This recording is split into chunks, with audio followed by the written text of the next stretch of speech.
First off, let me just say this. I am not writing this essay because I hate female-led stories. In fact, I love a huge amount of female characters, from comics, animated shows, films, TV, and other media. I'm all for female-led stories, and I actually think we should see far more of them. I've just noticed a recurring problem in many recent female-led films. One which displays this problem is the film Captain Marvel. Despite all the hate that Brie Larson has received over the internet, the main reason I dislike Captain Marvel isn't actually her. To be honest, I kind of feel bad for her. I don't dislike it because it's a poor photocopy of Captain America the First Avenger either. It's due to a deep problem that many recent female-led films suffer from, and that is relatability, or rather the lack of it. When building a character, writers should first create the character's beliefs, which will shape their actions for the entirety of the film. To make a character interesting and to allow them to go on a meaningful journey through the movie, the writer must establish a false belief. A belief that the character holds, often a distorted outlook on life, which they will learn is wrong by the end of the film. This belief is the stem of their wants, but stops them from getting what they need.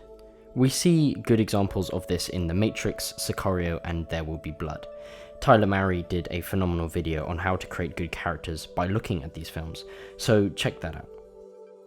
All characters need to overcome their false belief, or their flaw, in order to become a better version of themselves. In essence, this is what story is, the journey a character takes in order to learn and grow. This struggle is what makes us relate to them. Captain Marvel tried to give Carol a misbelief by making her believe that her emotionalism was wrong. This was brought about by Jude Law's character, but as pointed out by Screen Crush, the film does an extremely poor job of actually showing us Carol's emotionalism. Instead, the supporting characters just keep telling Carol to stop being emotional, even when she's showing no emotion at all. For example, on the planet Torfa, Carol wants to save their contact who is in danger. But when Jude Law orders her to stay, she obeys. Instead of showing her emotionalism by disobeying and saving the contact, Carol shows that she actually has great control over her emotions. This contradiction in Carol's characterization shows that she doesn't actually have a false belief that she struggles with. We are never shown her turmoil because we never even see the trait we are told about. This is reiterated when Jude Law tells Carol to not let her emotions override her judgment, while Carol stands emotionless on the phone. This lack of relatability is a problem at the very root of Captain Marvel's character. When Carol Danvers was first created in 1976, Marvel were trying to ride the wave of women's rights activism, which was prevalent at the time. This led the writer of Miss Marvel issue 1, Jerry Conway, to create a feminist superhero, a strong-willed, powerful female character. Now, that isn't inherently a bad thing by any means, but the problem is Danvers had no flaws, nothing that she struggled with. She was meant to be overpowered and beautiful, nothing seemed to go poorly for her, unlike most of the other Marvel characters. Carol was pretty much just her costume. She was not interesting behind the mask because she wasn't relatable in any way. But in 2012, Kelly Sue DeConnick revised Carol's character and tried to make her both aspirational and relatable. In her words, she said, "Carol has to fall down. She has to get back up." So Carol was given a backstory, where, after her father sends her brothers to school but not her due to not having enough money, Carol tries the rest of her life to prove to her father that she is just as good as her brothers. That gives Carol an interesting aspect to her character. She has a human pain that people can relate to. So cut to 2018, and the creators seem to have only read the first Miss Marvel comics, because Carol has suddenly lost all her humanity, all her relatability.